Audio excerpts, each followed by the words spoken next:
So guys, for the first step, you're going to head over to search and type in check for updates. Click on it.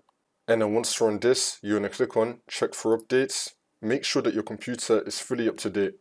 And now for the second step, you're going to head over to search again and type in date and time settings. Click on it. And then once you're on this, make sure that your time zone is correct. Make sure that you have set time automatically turned on. Now you're going to scroll down and then click on sync now. Make sure that your date and time is fully synced up. And now for the next step, you're going to head over to search again and type in wsreset.exe.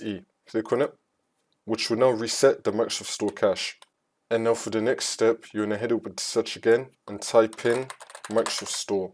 Now you're going to right click on it and then click on app settings. And then once you're on this, we're going to scroll down and then click on terminate. Now you're going to click on reset and then click on reset again. Wait for this to load. And then once that's been done, for the last step, you just want to restart your computer and then the problem should be fixed.